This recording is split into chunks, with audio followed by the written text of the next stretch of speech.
Bismillahirrahmanirrahim. Assalamualaikum warahmatullahi wabarakatuh. Alhamdulillah, alhamdulillahillazi anzala ala abdihil kitaba wa lam yaj'al lahu iwaja. Qayyiman liyunzira ba'san syadidan min ladunhu wa yubassiral mu'minina allazina ya'maluna sholihati anna lahum ajran hasana makisina fihi abada. Asyhadu an la ilaha illallah wahdahu la syarika lah wa asyhadu anna Muhammadan abduhu wa rasuluh.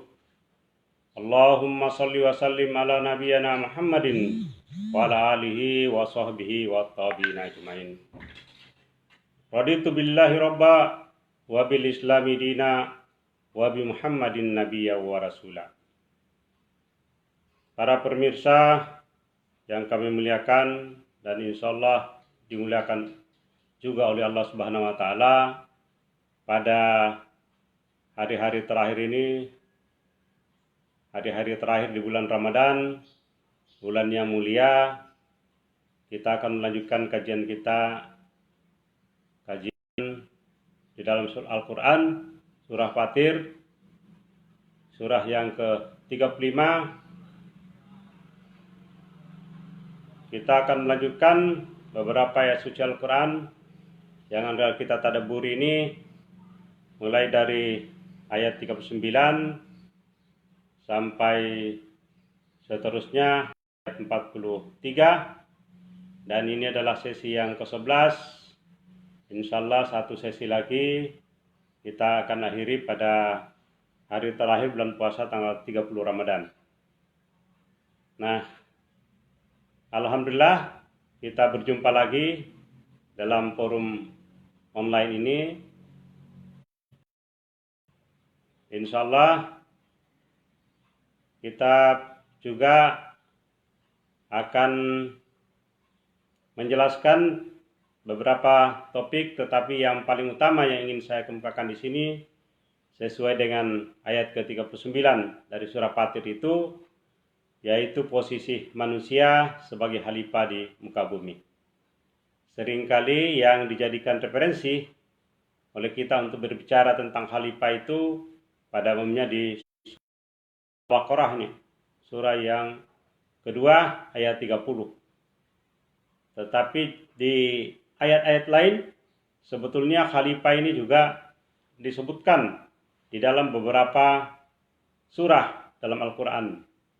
Misalnya di surah Al-Arab, surah yang ke-7 ayat 69, surah An-Naml, surah yang ke-27 ayat ke-62, dan surah Sad, surah yang ke-38 ayat 26. Ini perlu kita kemukakan karena masing-masing ayat-ayat ini ada konteksnya nih. Nah, memang saya mengatakan tadi yang paling populer adalah surah kedua Al-Baqarah ayat 30. Karena itu terkait dengan penciptaan awal manusia, di mana ada interaksi antara Allah dengan para malaikat, dengan manusia yang akan diciptakan, dengan jin yang hadir pada saat itu. Disampaikan tentang rencana Allah untuk menciptakan khalifah fil ardi. Nah, ini pokok masalah yang akan kita bahas pada seri ke-11 ini. Nah, yang lain-lainnya yang berkaitan dengan ini, masih ada beberapa ayat yang berkaitan dengan bagaimana Allah mengatur alam semesta ini, ya. Kemudian juga peringatan kepada orang-orang yang sombong ini. Nah, baik kita mulai dulu dari kata khalifah ini, karena kata-kata khalifah ini biasanya agak sensitif kalau dibawa-bawa ke arena politik. Yang dimaksud orang yang mungkin sering membahas ini adalah terkait dengan kekhalifahan atau khilafah. Khilafah itu yang terkait dengan sistemnya nih, tapi khalifah itu adalah subjek orang yang melaksanakan fungsi untuk memakmurkan bumi. Dan itu adalah menurut ahli tafsir Quraisy Shihab bisa dikatakan bahwa Adam dan keturunannya, Bani Adam itu adalah mandataris Allah di muka bumi. Nah, inilah perlu kita jelaskan sedikit tentang apa itu khalifah ini. Secara asal kata itu khalifah itu berasal dari kata khalafah yakhlifu khalfan. Ya, khalfan itu adalah masdarnya ini. Nah, tetapi menunjuk kepada dua hal konteks ini. Ya, saya membacanya dari para ahli tafsir, juga para balik yang ahli dalam bahasa Arab yang memahami ini. Bahwa yang dimaksud dengan khalifah di situ adalah orang yang datang belakangan, ya, khalaf yang di belakang, ya, atau di belakang, ya. Ya, tugasnya itu sebagai khalifah ini. Kenapa disebut belakangan? Maka seluruh pengganti Rasul, mulai dari Abu Bakar, Umar bin Khattab, Utsman bin Affan, Ali, itu disebut dengan khalifah, ya. Khulafaur Rasyidin, karena zaman ini Khulafaur Rasyidin berempat disebut sebagai, karena dia datang belakangan menggantikan Rasul. Nah, bisa juga disebutkan dengan berganti nih, selalu berganti, jadi ada generasi gitu ya. Ada generasi setelah meninggal yang lain atau setelah berhenti digantikan dengan lain. Itu juga makna khalifah. Nah, tetapi yang dimaksud di ayat ke-30 surah Al-Baqarah ini, menurut tafsir dari tafsir Al-Misbah dari Quraisy Shihab, itu sebagai mandataris Allah ini, ya, wakil atau pengganti Allah di muka bumi. Dalam rangka apa? Untuk ditugasi Allah Subhanahu wa taala memelihara, membina, ya, dan mengantar menuju tujuan penciptaan. Karena Allah Subhanahu wa taala menciptakan alam semesta ini tidak dengan sia-sia. Ya. Jadi bagaimana supaya mekanisme-mekanisme di alam itu bekerja dan masing-masing unsur yang ada dalam itu menjalankan fungsinya. Nah, fungsi kekhalifahan ini secara sederhana sebenarnya juga dilaksanakan oleh makhluk-makhluk lain selain dari para manusia. Ya, karena dia adalah juga melaksanakan fungsi-fungsi, misalnya air nih. Air itu sebagai sumber kehidupan. Tujuannya air di muka bumi ini ya untuk menjadi sumber kehidupan manusia.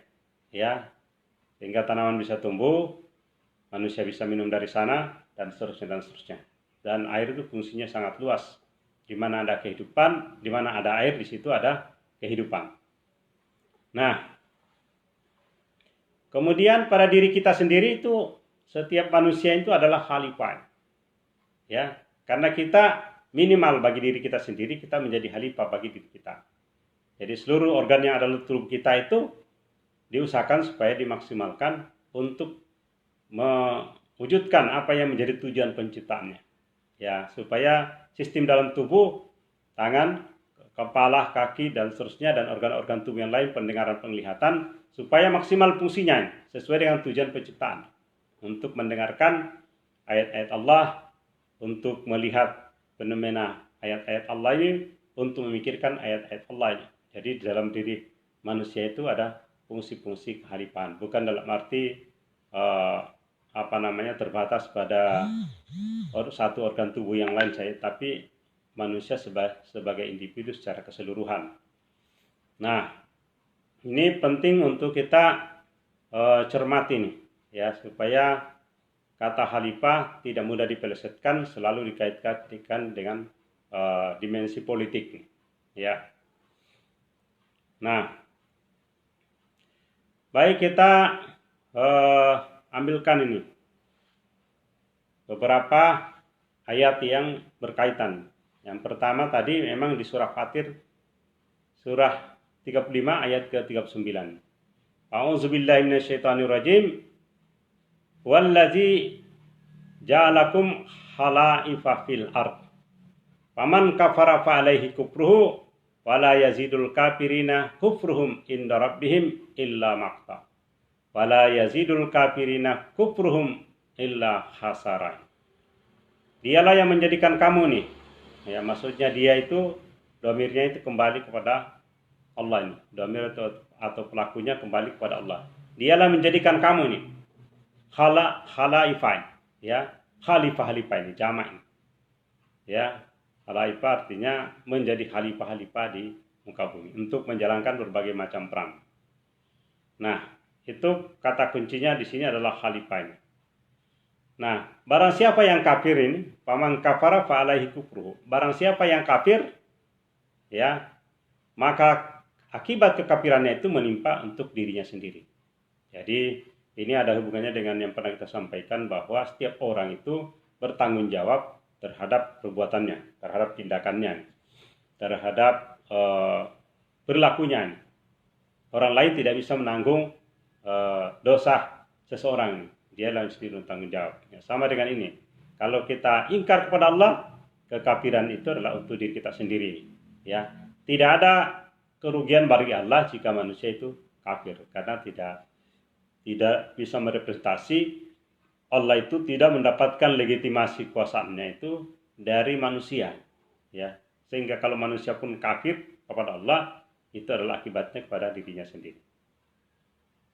Nah, sehingga tetapi apa yang akan terjadi? Kekafiran orang-orang yang kafir itu tidak lain hanyalah akan menambah kemurkaan pada sisi Tuhannya. Nah, jadi dan kekafiran orang-orang yang kafir tidak lain hanyalah akan menambah kerugian bagi mereka. Ya, jadi wala yazidul kafirina kufruhum illa hasaran. Jadi kerugian bagi mereka sendiri. Jadi ada dua konteks di sini nih. Kalau Anda ingkar kepada Allah, itu artinya oleh Allah Azza wa Jalla, dan kekafiran kita itu akan merugikan diri kita sendiri. Jadi ada dua konteks di sini dari ayat ini yang terkait. Nah, itu kemudian saya sampaikan beberapa ayat yang saya sebutkan tadi, bahwa khalifah itu ada konteks-konteksnya. Jadi karena disebutkan dalam Al-Quran surah Al-A'raf surah yang ke-769 itu berkaitan dengan beberapa rasul yang telah diutus oleh Allah Subhanahu wa taala, juga disebutkan sebagai khalifah. Ya. Seperti di surah Al-A'raf itu berkaitan dengan pernyataan Nabi Hud kepada kaumnya. Ya. Kemudian juga masih di surah Al-A'raf ayat ke-74. Itu berkaitan dengan posisi dia sebagai khalifah. Ya, untuk memberi peringatan kepada Nabi Saleh. Untuk memberikan peringatan kepada umatnya Nabi Saleh itu, yaitu kaum Samud. Nah, juga masih di surah Al-A'raf ini ada beberapa kali kata khalifah keluar di surah Al-A'raf itu. Di ayat 129 juga berkaitan dengan doa pada Nabi Musa alaihissalam pada umatnya untuk jadi khalifah. Nah, ada satu hal yang menarik. Saya tidak bacakan semua, nanti para pemirsa bisa menyimak lagi untuk membuka-buka Al-Quran surah Al-A'raf ini. Ya, ada yang menarik di sini adalah di surah An-Naml, surah yang ke-27 62. Ya, di mana Allah Subhanahu wa taala mengingatkan kita ini. Menanyakan siapakah Tuhan selain Allah ini yang menunjuk manusia sebagai khalifah. Nah, ini benar bahwa khalifah itu spesial untuk manusia. Dan Allah lah yang menunjuk langsung kita sebagai khalifah di muka bumi. Ini disebutkan di An-Naml ayat yang ke-62. Ya. Nah, kemudian khalifah tadi karena berkaitan dengan fungsinya itu sudah ada di dalam Al-Quran juga. Surah yang ke-38, surah Sad ayat 26. Yang mana menunjukkan kepada Nabi Daud tugasnya sebagai khalifah. Apa yang tugasnya itu fungsinya adalah untuk memberi keputusan yang adil. Nah, sebagai khalifah terutama dalam konteks bernegara ini, itu jelas dia harus berlaku adil kepada kepada mereka yang dipimpin. Ya. Berlaku adil di antara manusia. Dan tidak dibeda-bedakan manusia itu berdasarkan strata sosialnya. berdasarkan pangkatnya, jabatannya, atau sukunya, etnisnya, atau bangsanya. Untuk seluruh manusia. Nabi Daud diperintahkan untuk memberi keputusan yang adil. Dan yang lain lagi, ini untuk seorang khalifah. Ya, baik secara personal maupun kita sebagai khalifah dalam suatu rumah tangga atau suatu komunitas, baik dalam urusan pemerintahan, politik pemerintahan, mungkin dalam urusan pendidikan, pokoknya apa saja amanah yang diberikan kepada kita, ini ada peringatan dari Allah Subhanahu wa taala. Selain untuk berlaku adil, yang kedua itu adalah tidak mengikuti hawa nafsu. Ya, tidak mengikuti hawa nafsu atau kepentingan-kepentingan ya, pribadi atau golongan. Karena hawa nafsu ini akan menyesatkan manusia. Ya. Dan Allah mengancam kepada orang-orang yang menjadi khalifah, menjadi pemimpin, tetapi tidak berlaku adil dan juga mengikuti hawa nafsunya. Ya. Maka Allah Subhanahu wa taala ini, walaupun ini disampaikan kepada Nabi Daud, tetapi seluruh nabi itu bisa menjadi referensi bagi kita untuk kita jadikan sebagai uswatun hasanah. Ya. Ya Daud, inna ja'alnaka khalifatan fil ardi. Fahkum bainan nas bil haqqi. Ya. Wala tattabi'u hawa fayudilluka an sabilillah. Hai Daud, ya Daud, dipanggil Daud, inna ja'alnaka khalifatan fil ard. Ya, sesungguhnya kami itu menunjuk pada Allah menjadikan kamu khalifah, pemimpin di bumi, ya, atau penguasa.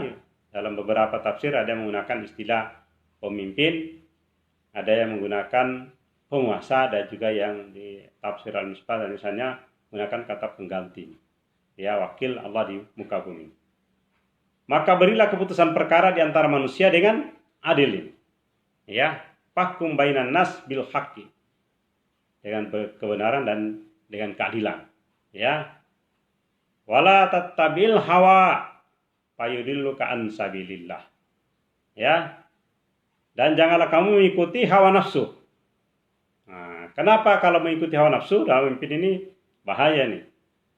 Karena bisa menyesatkan kamu, ya, fayudilluka an sabilillah. Bisa menyesatkan kamu dari jalan Allah, ya, atau dari ajaran Allah.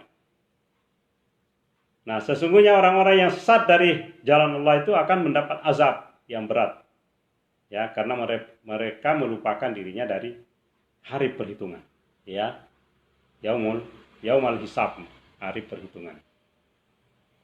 Nah, inilah pentingnya kita menegaskan khalifah itu tidak mudah, apalagi memimpin sebuah bangsa, sebuah negara yang besar. Dan level-levelnya sampai ke tingkat bawah, banyak persoalan-persoalan, maka dua kata kunci ini, berlaku adil dan tidak mengikuti hawa nafsu, bisa menjadi referensi bagi kita. Ya. Kemudian di ayat ke-40 dari surah Fatir ini, Allah Subhanahu wa taala mengingatkan kita ini. Jika ada manusia yang menjadikan seseorang atau siapapun yang itu adalah merupakan ciptaan Allah juga sebagai sekutunya dari Allah, ya, dan diseru selain daripada Allah, maka Allah mempertanyakan itu. Dan mempertanyakannya itu sangat jelas nih. Ada 3 konteksnya di sini. Ya. Qul ara'aitum syuraka'ukumul ladzi tad'una min dunillah. Katakanlah ini, qul. Ya. Terangkanlah kepadaku ini tentang sekutu-sekutu yang kamu seru selain Allah. Nah. Min dunillah, selain Allah ini, aruni maza khalaqu minal ard. Nah, apa yang dia nyatakan Allah ini adalah, perlihatkanlah kepadaku ini. Kata Allah, perlihatkan kepadaku bagian manakah dari bumi itu, bagian manakah dari bumi ini yang telah mereka ciptakan. Jadi saya kira ini pertanyaan yang sangat dahsyat ini. Apabila ada seseorang yang mengangkat selain Allah sebagai Tuhan, mudah ini, tanyakanlah kepada dia, ya, orang yang bersekutukan Allah itu, apakah yang dipersekutukan selain Allah itu dia mempunyai ya kontribusi dalam bumi ini, dalam penciptaan bumi, ya. Nah, di sini dilanjutkan di ayat itu, ataukah mereka mempunyai saham ini dalam penciptaan langit, ya? Ataukah mereka kami memberi kitab kepada mereka ini, ya, atau sebuah kitab sehingga mereka mendapat keterangan-keterangan yang jelas. Jadi dia 3 hal yang dituntut di sini, ya. Amlahum sirkun fis samawati ini, ya. Am atainahum kitabun. An atainahum kitaban fahum ala bayyinah minhu ini. Apakah dia juga punya kitab yang bisa memberi keterangan atau penjelasan-penjelasan. Nah, saya kira ini sangat tegas ini. Allah memberi 3 syarat ini. Kalau ada orang mengangkat Tuhan selain Allah, bisa tidak dia memperlihatkan ini? Apakah ada di dalam bumi itu bagian yang dia ciptakan? Ya, bagian di bumi. Atau dia mempunyai saham dalam penciptaannya, ada kontribusinya. Ya, modal apa yang dia gunakan untuk berkontribusi dalam penciptaan langit dan bumi. Nah, dan ini saya kira tidak mungkin ini. Nah, itu juga ada di surah Yunus. Saya ketemu tadi dalam kajian di keluarga tadi di rumah ini, membaca surah Yunus ayat ke-34 sampai 36 ini. Ada sebuah statement juga yang sangat menarik di sini. Sama yang tadi, mempertanyakan di ayat 34 surah ke-10 surah Yunus ini, adakah di antara sekutu yang dapat memulai penciptaan? Ya. Apakah yang disekutukan selain Allah itu ada turut berkontribusi dalam memulai penciptaan alam semesta ini, dan juga bisa mengulanginya, menghidupkannya nanti setelah kiamat nanti? Apakah Tuhan selain Allah itu, yang kita, kalau ada manusia yang mengangkat Tuhan selain Allah, juga akan bisa menciptakan kedua setelah dia penciptaan pertama di dunia ini? Nah, kemudian yang kedua ini sama dengan yang tadi berkaitan dengan kitab. Kitab itu kan memberi penjelasan-penjelasan, keterangan-keterangan. Di ayat 35 surah Yunus ini, bisa para pemirsa sekalian nanti menyimak ini, sangat menarik sekali. Al-Quran itu caranya untuk mengajak manusia berpikir, ya, sangat menarik. Karena Allah Subhanahu Wa Taala mengatakan ini, katakanlah apakah di antara sekutumu ada yang membimbing kepada kebenaran? Nah, yang dipersekutukan sebagai Allah itu, atau Tuhan selain Allah itu, bisa tidak dia membimbing kepada kebenaran? Kalau Allah ini jelas, Tuhan kita ini yang menurunkan Al-Quran ini itu jelas dia membimbing kepada jalan yang benar, jalan yang lurus, ya. Nah, yahdi bil haq lil haq ini, jalan kepada kebenaran, dengan kebenaran. Nah, saya kira sangat jelas nih. Nah, Allah menyatakan di surah Yunus ini, mana yang berhak untuk diikuti? Pihak yang bisa membimbing kepada kebenaran atau yang tidak bisa membimbing kepada kebenaran? Allah jelas bisa membimbing kita kepada jalan kebenaran. Dia sudah memberikan pedoman hidup kepada kita, Al-Quran. Tuhan-Tuhan selain Allah yang diangkat oleh manusia, apa dia bisa membimbing kepada kebenaran? Nah, malah Al-Quran menyatakan di surah Yunus 35 ini, bahkan mereka itu perlu dibimbing.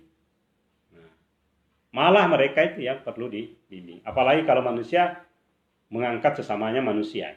Kalaupun itu seorang rasul. Rasul kan dibimbing juga oleh Allah. Ya, Nabi dibimbing oleh Allah. Kalau kita jadikan sebagai Tuhan, itu adalah sebuah kekeliruan yang besar. Nah, baik, kita lanjutkan di surah Fatir ini. Innallaha yumsikus samawati wal ar antazula. Sesungguhnya Allah menahan langit dan bumi supaya jangan lenyap. Ya. Jangan lenyap, dan sungguh jika keduanya akan lenyap, ya, wala in zalata in amsakahuma min ahadin min ba'di innahu kana haliman ghafura. Dan sungguh jika keduanya akan lenyap. Nah, Karena kita bahas bahwa bumi berputar atau beredar di mansilah-mansilah, di orbitnya. Ya, Allah lah yang menahan supaya bumi itu tetap ada di orbitnya, di mansilah-mansilahnya. Bayangkan ini kan barangnya, bumi ini berputar itu, siapa yang menahannya? Dia ada di situ terus-menerus. Seperti juga burung, kalau terbang, Allah Subhanahu Wa Taala menyuruh kita untuk melihat siapa yang menahannya. Dia bisa di udara ini, ya, bisa dia terbang, kemudian kadang-kadang dia berhenti, ya, mengepang-epangkan sayapnya, tidak berhenti sejenak. Ini siapa yang menahan dia bisa ada di udara ini? Sama dengan bumi, ya, langit juga demikian, ya, langit secara keseluruhan. Kalau siapa yang bisa menahannya? Kalau dia lenyap, hilang dari peredaran, atau meninggalkan orbitnya, keluar dari orbitnya. Kalau keluar orbitnya jelas akan terjadi kiamat dengan planet lain yang juga berjalan di orbitnya masing-masing. Nah, maka Allah mengingatkan, sungguh jika keduanya akan lenyap, tidak ada seorang pun yang dapat menahan keduanya selain Allah ini. Ya, min hadin min ba'dihi, selain daripada sesudahnya, maksudnya sesudahnya itu adalah Allah sendiri. Ya, sesungguhnya dialah yang maha penyantun lagi maha pengampun, aliman ghafura. Nah, jadi di ayat ke 42 ini agak panjang ayatnya, saya ambil yang pokok-pokoknya. Ini berkaitan dengan mereka bersumpah dengan nama Allah ini. Jadi ada kelompok manusia yang bersumpah dengan nama Allah dengan sekuat-kuat sumpahnya, ya, bahwa jika seseorang, ya, sesungguhnya jika datang kepada mereka seorang pemberi peringatan, Nabi kita Muhammad SAW, niscaya mereka akan lebih mendapat petunjuk dari salah satu umat yang lainnya. Ya, ini mereka sudah menyatakan sebelumnya, sebelum Nabi Muhammad SAW, umat-umat yang ada di Jazirah Arab sana sudah berjanji akan beriman jika diturunkan Nabi.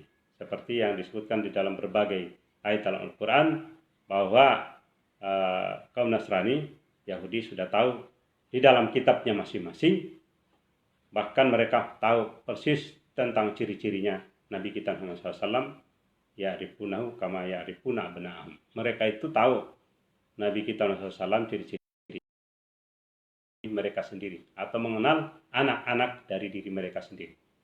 Itu sudah jelas. Tapi ketika mereka menerima atau mengetahui bahwa pemberi peringatan telah datang, ya, apa yang terjadi? Kedatangannya tidak menambah kepada mereka ini, kecuali bahkan menjauhkan mereka dari kebenaran. Nah, ini berkait dengan ketika kaum Yahudi datang ke Madinah, itu sudah tahu bahwa akan ada seorang rasul yang datang di sana, sehingga datang bermukim di kota Madinah. Nah, tetapi ketika Rasulullah SAW sudah datang, mereka malah tidak beriman kepadanya.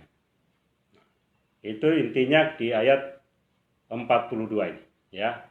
Sehingga di ujung ayat sebutkan, falamma ja'ahum nazirun, ketika datang pemberi peringatan ini. Nazir itu pemberi peringatan, ya, ma zadahum illa nufurai, malah mereka itu menjauh, ya, dari kebenaran. Nah, ini dasarkan di tafsir Jalalain saya baca, itu karena orang-orang Yahudi mengatakan, ya, ada dalam Al-Quran disebutkan orang-orang Yahudi mengatakan kepada kaum Nasrani, orang-orang Nasrani itu tidak mempunyai pegangan, ya. Wakalatil Yahudi lain nasar ala sayin, wakalatil nasar laisatil Yahudu ala sayin. Kedua-duanya ini mengklaim, orang Yahudi menganggap kaum Nasrani itu tidak punya pegangan, ya. Sementara kaum Nasrani pun menganggap orang-orang Yahudi tidak mempunyai pegangan. Padahal dia itu sama-sama membaca kitab ini. Nah, ini ada konteksnya di tafsir Jalalain. Konteksnya di sini, ketika datang Nabi SAW membawa peringatan, datang memberi peringatan kepada mereka, mereka malah bertambah jauh dari petunjuk itu. Padahal dia sudah tahu sebelumnya bahwa akan datang Rasul. Nah, ini adalah sebuah kemurkaan dan sebuah kesesatan yang jauh nih. Nah, ayat terakhir yang ingin kita jelaskan di sini, ya, orang-orang yang tadi, terutama kaum Yahudi ini, karena kesombongan mereka di bumi, ya, dan karena rencana mereka yang jahat, ya, jahat karena ingin membunuh Nabi kita Nabi Muhammad SAW, ya, sehingga apa yang dinantikan, dia berharap supaya Nabi kita Muhammad SAW itu lenyap nih, ya. Karena kesombongan mereka, saya bacakan ini terjemahannya nih, di muka bumi, dan karena rencana mereka yang jahat, rencana yang jahat itu tidak akan menimpa selain orang yang merencanakannya sendiri. Nah, ini ada kaitannya dengan tadi, kekafiran itu adalah juga untuk orang kafir itu sendiri. Kalau orang ingin merencanakan sesuatu kejahatan, maka kejahatan itu akan menimpa dirinya sendiri. Ya. Wala yahikul makrus sayyi'ah sayyi'u illa bi ahlihi. Artinya untuk untuk diri mereka sendiri. Kalau ada orang yang ingin merencanakan sesuatu yang jahat, tiadalah yang mereka nantikan melainkan berlakunya sunnah Allah ini yang telah berlaku. Jadi kalau Allah sudah menetapkan sesuatu, dia tidak bisa mengelaknya. Kalau mau ditimpakan musibah, mereka akan menimpa musibah. Kalau Rasulullah SAW akan diselamatkan, mereka juga tidak bisa berbuat apa-apa. Ya. Nah, inilah di dalam tafsir Quraisy Shihab juga itu menjelaskan ini, di mana ada kelompok manusia menjauh dari kebenaran karena kepongahannya, kesombongannya di muka bumi, dan ketidakpatuhan kepada Rasul atau agama. Ya. Bahkan mereka ini bukan hanya mengingkari, tapi ingin melakukan makar yang jahat.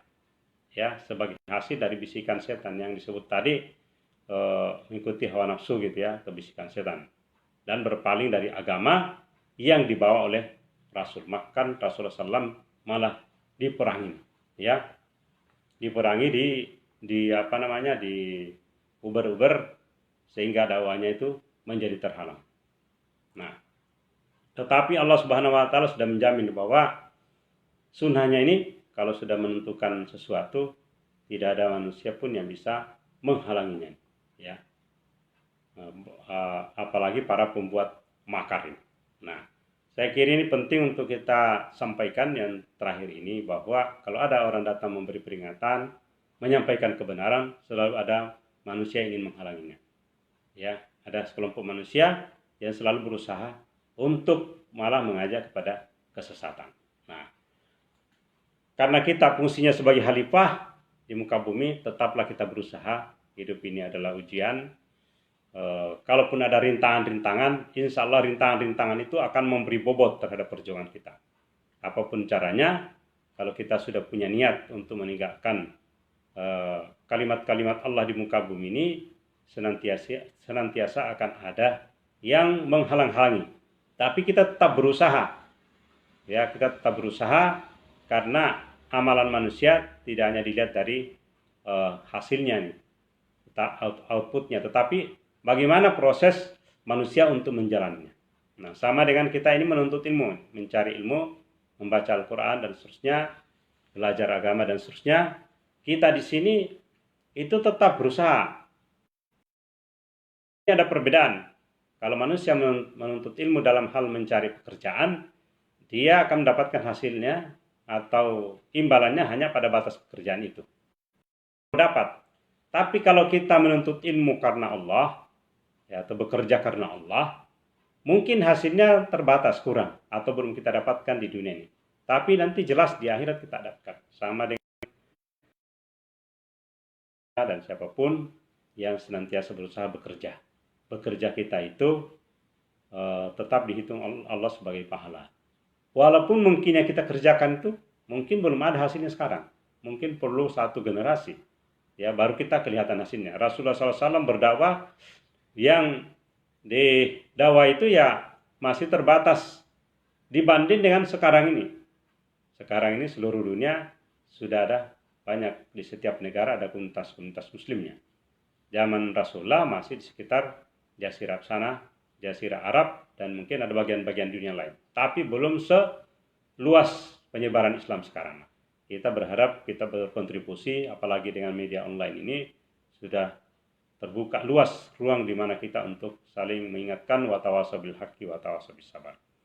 Nah, saya kira itulah yang kita jadikan pelajaran pada subuh atau pagi hari ini. Semoga dengan kita membacakan ayat-ayat suci Al-Quran ini akan meningkatkan keimanan kita, keteguhan kita, dan kita semakin yakin bahwa ada Allah yang menciptakan kita dan kepadanya lah kita kembali. Dan kita juga yakin bahwa apa yang kita lakukan di dunia ini insya Allah akan memberi balasan yang berlipat ganda nanti di akhirat.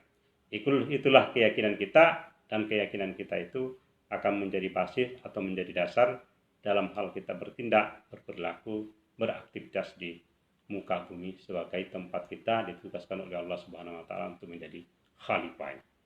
Billahi fisabilil haq, sampai jumpa pada sesi berikutnya insyaallah pada hari Sabtu, seri yang ke-12, Sabtu di 30 Ramadan. Insyaallah akan menjadi pertemuan terakhir kita yang berkaitan dengan kajian Ramadan ini. Mari kita tutup dengan doa kafaratul majelis. Subhanakallahumma wa bihamdika asyhadu an la ilaha illa anta astaghfiruka wa atubu ilaik. Assalamualaikum warahmatullahi wabarakatuh.